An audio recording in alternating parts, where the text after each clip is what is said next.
श्री स्वामी समर्थ. नमस्कार सर्वांना. तुम्हा सर्वांचं आपल्या योगेश्वर कृपा या यूट्यूब चॅनेलवर सहर्ष स्वागत आहे. आज आपण खूप महत्त्वाची व्हिडिओ पाहणार आहोत. तुम्ही जर आपल्या चॅनेलवर नवीन असाल तर आपल्या चॅनेलला नक्की सबस्क्राईब करा. तुम्हाला रोज रोज नवनवीन व्हिडिओ पाहायला मिळतील. चला तर मग, मकर संक्रांत आणि एकादशी एकाच दिवशी उपवास करावा का? देवाला नैवेद्य काय दाखवावा, तसेच कोणते नियम पाळावे, ही संपूर्ण माहिती आपण या व्हिडिओमध्ये पाहणार आहोत. चला तर मग, यंदा एकादशी आणि मकर संक्रांत ही एकाच दिवशी आल्याने काय करावे, तसेच देवांना नैवेद्य काय दाखवावा, उपवास, दान आणि पूजाविधी कशी करावी, ही संपूर्ण माहिती आपण या व्हिडिओमध्ये पाहणार आहोत. 14 जानेवारी 2026 बुधवारी या वर्षाची संक्रांत आलेली आहे. खूप दिवसानंतर असा योगायोग आलेला आहे की या दिवशी षष्टीला एकादशी सुद्धा आहे. अतिशय शुभ अशी ही तिथी आहे. एकादशी आणि मकर संक्रांत एकत्रित आपण यावर्षी साजरी करणार आहोत. शक्य 1947 पौष कृष्ण 11 बुधवारी 14 जानेवारी 2026 रोजी दुपारी ठीक 3:06 सूर्य मकर राशीत प्रवेश करणार आहे. तसेच आपण संक्रांतीचा पुण्यकाल काय आहे ते आता आपण पाहूया. तर 14 जानेवारीच्या दिवशी दुपारी 3:06 पासून सूर्यास्तापर्यंत म्हणजे 6:20 हा पुण्यकाळ असणार आहे. तर यावर्षी संक्रांत आणि षष्टीला एकादशी एकाच दिवशी आल्यामुळे आता आपण काय करावं, तर हीच माहिती आपण ह्या व्हिडिओच्या माध्यमातून पाहणार आहोत. तुम्ही हा व्हिडिओ शेवटपर्यंत नक्की बघा. मनात एकच प्रश्न निर्माण होतो की आपण आता काय करावं, उपवास कोणाचा करायचा, दान कशाचं करायचं, पूजाविधी कशी करायची, षष्टीला एकादशी, षट म्हणजे 6 व तिला म्हणजे तीळ असल्यामुळे आपण 6 प्रकारच्या तिलाचे दान हे कशा प्रकारे करू शकतो, तर या सगळ्या प्रश्नांची उत्तरे आपण ह्या व्हिडिओमध्ये पाहणार आहोत. तर तुम्ही हा व्हिडिओ शेवटपर्यंत नक्की पहा.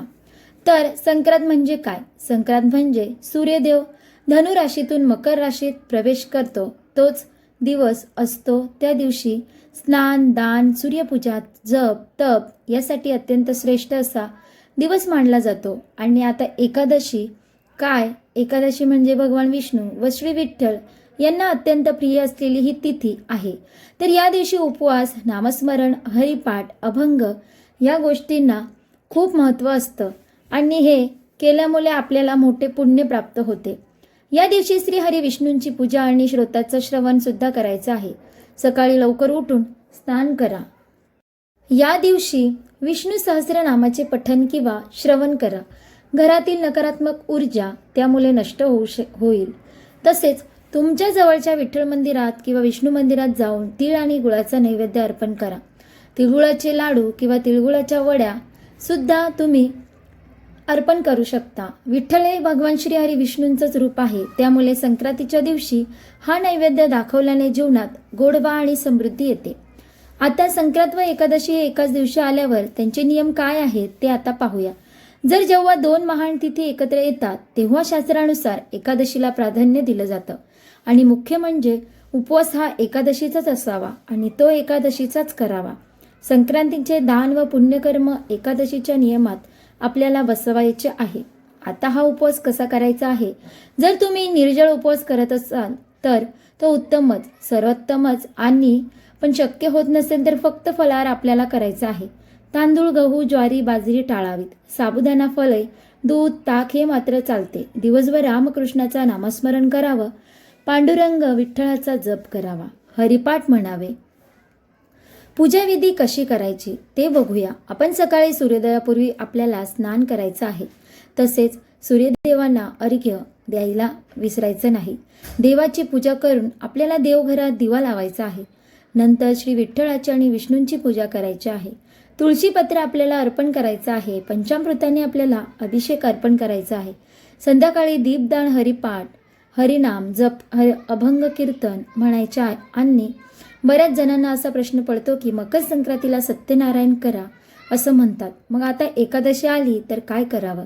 तर एकादशीच्या दिवशी सत्यनारायण पूजा करणं अत्यंत शुभ मानलं जातं. भगवान विष्णूंचाच एक अवतार असलेल्या सत्यनारायणाची पूजा एकादशी तिथीला केल्यास त्याचे विशेष आध्यात्मिक लाभ आपल्याला मिळतात.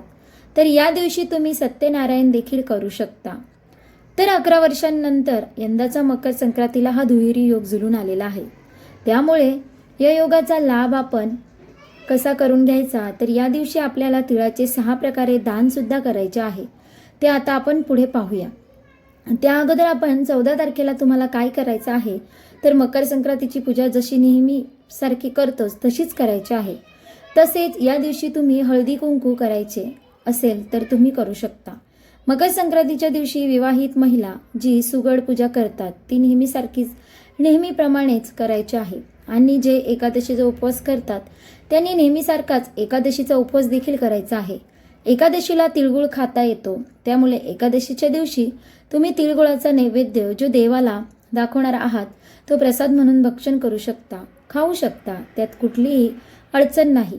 पण हा जो पुण्ययोग जुळून आलेला आहे, त्या पुण्ययोगामध्ये काही विशेष साधना किंवा काही विशेष दान केलं तर तुमची अडकलेली तुमचे 7 पिढ्यांचे दोष ते उपाय दूर करतील. आता दान करायचं काय करायचं, तर संक्रांत व एकादशी एकाच दिवशी आल्यामुळे आपल्याला दानाचं दुप्पट फळ मिळत असतं. दानासाठी उत्तम वस्तू आपल्याला द्यायच्या आहेत. त्यात तीळ द्यायचे आहे, गूळ द्यायचे आहे, उबदार असे कपडे द्यायचे आहेत. त्यात ब्लँकेट असते, चादरी असतात, चांगले कपडे आहेत. फाटके कपडे मात्र द्यायचे नाहीत. चांगले कपडे द्यायचे, त्यात तांदूळ द्यायचे आहे, अन्नदान करायचं आहे, गोदान करायचं आहे. दान करताना आपल्या मनामध्ये एकच भावना ठेवावी की हे देवा, हे परमेश्वरा, माझ्या घरात सुख समृद्धी, आरोग्य आणि भक्ती नांदू दे. आणि सगळ्यात महत्त्वाची गोष्ट म्हणजे या दिवशी केलेले उपवास 1000 एकादशी केल्याचे पुण्य आपल्याला देतो. म्हणजे मकर संक्रांतीच्या दिवशी जर एकादशी आली तर तो उपवास आपण केला तर आपल्याला 1000 एकादशी केल्याचं पुण्य मिळत असतं. मग या दिवशी काय करू नये, तर मांस खाऊ नये, मद्य सेवन करायचं नाही, खोटं बोलायचं नाही, भांडणं करायची नाहीत. तसेच देवाची निंदा करणं टाळायचं. निंदा करणं या गोष्टी प्रकर्षाने आपल्याला टाळायच्या आहेत. आणि विठ्ठलाचे नामस्मरण केल्यावर जीवनातील सर्व अडथळे दूर होतात. तसेच या दिवशी तुळशीची पाने तोडू नयेत. तसेच या दिवशी भात देखील खायचा नाही, हे सर्वांना माहीतच आहे. वांग खायचं नाही, तुळशीला देखील या दिवशी पाणी अर्पण करायचं नाही. 2026 मध्ये संक्रांत एकादशी एकत्र हे फारच दुर्मिळ योगायोग आहे. आणि असा हा दिवस आपल्याला अजिबात वाया घालवायचा नाही. नामस्मरण, उपवास, दान व भक्तीने आपले जीवन पवित्र करायचे आहे. आता ज्यांना उपवास करणं अजिबात शक्य नाही त्यांनी मात्र होतच नसेल किंवा जमतच नसेल, आपण संक्रांतीच्या दिवशी जेवणात नेमके काय बनवायचे ते पाहूया. आता सगळ्यांनाच उपवास करणं शक्य होत नाही, तर मग संक्रांतीच्या दिवशी कोणते पदार्थ खाऊ शकतो, तर आपण पाहूया. पदार्थ खूप शुभ मानले जाते आणि या पदार्थामागचे धार्मिक आणि सांस्कृतिक महत्त्व काय आहे ते आता पाहूया. पण संक्रांत म्हणजे नुसता सण नाही, तर ऋतू बदलण्याचा, दान धर्माचा आणि गोडवा वाढवण्याचा हा दिवस आहे. षष्टीला एकादशीच्या दिवशी सुद्धा तिळाचं फार असं महत्त्व आहे. नावातच तिळाचं महत्त्व आहे. त्यामुळे मग तिळाचे 6 प्रकारे आपण वापर करायचा आहे. म्हणजे नक्की काय करायचं आहे, तिळाचे स्नान करायचे, तिळाचे उठणं करायचं आहे, तिळाचं होम जाळायचं आहे, तीळ तर्पण, तिळाचं दान, तिळाचं भक्षण, असे 6 प्रकारे तिळाचा वापर तुम्हाला करायचा आहे. त्यामुळे तुम्हाला पुण्यफळ प्राप्ती मिळते. आता पहिले जे दान आहे तिळाचं ते म्हणजे तिळ लेपन. तर मकर संक्रांतीच्या दिवशी जेव्हा लवकर उठतो, आंघोळ करतो, तर आंघोळ करण्यापूर्वी शरीराला तिळाचं लेपन करायचं आहे. म्हणजे अंगाला तिळाची पावडर करून ते उठणे लावायचे आहे व आंघोळीच्या गरम पाण्यामध्ये आपल्याला पांढरे तीळ टाकून मग त्या पाण्याने स्नान करायचं आहे. त्याच्यानंतर दुसरे जे तिळाचं दान असतं ते म्हणजे तिळ तर्पण. एका तांब्याच्या भांड्यामध्ये पाणी भरायचं आहे. त्याच्यामध्ये तुम्हाला पांढरे तीळ, हळदी कुंकू, अक्षता, थोडासा गूळ, फूल अशा संपूर्ण मिश्रित पाण्याने आपण सूर्यदेवांना अर्घ्य द्यायचं असतं. अर्घ्य देताना ओम गृणी सूर्याय नमः हा मंत्र म्हणायचा आहे किंवा ओम सूर्याय नमः. त्यानंतरचे तिसरे दान दक्षिण दिशेला तोंड करून आपल्याला पितरांच्या नावाने अर्घ्य देता येतं, पण याला शब्द आहे तीळ तर्पण. त्याच्यानंतर तिळाचं चौथं दान म्हणजे तीळ होम. तर या दिवशी आपण आपल्या देवघरातल्या देवी देवतांच्या पूजा करतो, तर त्यांना सुद्धा स्नान आपण तिळाच्या पाण्याने घालू शकतो. त्याचबरोबर एका एका पंतीमध्ये थोडेसे तांदूळ, त्यामध्ये थोडेसे पांढरे तीळ आपल्याला मिक्स करायचे आहे. त्यामध्ये आपण एक दोन कापूर वड्या ठेवू शकतो आणि हा कापूर आपल्याला पेटून द्यायचा आहे. तर अशा पद्धतीने तिळाचा होम देखील करू शकता. नंतर पुढचं ते तिळाचं दान आहे ते आहे तिळभक्षण. तीळ घातलेले विविध प्रकारचे अन्नपदार्थ तयार करून खाऊ शकतो. पुढचं जे तिळाचं दान आहे ते म्हणजे तिळदान. तिळदान आपण एकमेकांना तिळगुळ देतो त्यावेळेस काय म्हणतो, तिळगुळ घ्या गोड बोला. लहानांना तीळ द्यायचे असतील तरी तिळगुळ असेल किंवा तुम्ही तिळापासून जेही पदार्थ बनवाल ते आणि लहानांनी त्याचा आशीर्वाद घेऊन ते तीळ जे आहे तिळगुळ जे आहे ते भक्षण करायचे आहे. या दिवशी दान देण्याला विशेष महत्त्व आहे. देवी पुराणातला हा श्लोक असा सांगतो की जो मकर संक्रांतीच्या दिवशी जी माणसे दान देतात आणि हव्य कव्य म्हणजे होम हवन करतात त्या वस्तू सूर्य त्यांना प्रत्येक जन्मामध्ये देतो. तर संक्रांतीच्या दिवशी 6 प्रकारचे दान कोणती करायचे त्याबद्दल मी तुम्हाला जे काही सांगितलं ते तुम्ही आवर्जून नक्की करा. आध्यात्मिक काळामध्ये दान, विद्यादान, श्रमदान, रक्तदान, वस्त्रदान, नेत्रदान, अन्नदान या गोष्टींचा समावेश आवर्जून व्हायला हवा. मकर संक्रांतीला सूर्य धनु राशीतून मकर राशीत प्रवेश करत असतो. दिवस हा उत्तरायणाची सुरुवात मानली जाते. याच दिवसापासून थंडी थोडी कमी होऊ लागते आणि दिवस तिळाने मोठा व्हायला लागतो. म्हणून डिसेंबर जानेवारीमध्ये शरीराला उष्णता देणारे पदार्थ आपण खात असतो. गोड बोलण्याचा संकल्प करत असतो. तसेच धार्मिक अर्थ असा आहे की पृथ्वीशी नातं आणि भोगीची भाजी संक्रांतीच्या आदल्या दिवशी आपण करत असतो. भोगीच्या भाजीत असतात वांगी, गाजर, मटार, सगळ्या प्रकारच्या पापड्या, बोरं, गाजर, पेरू हे सगळं मिळून आपण ही भोगीची भाजी तयार करत असतो. या दिवसात हे पदार्थ भरपूर प्रमाणात येत असतात.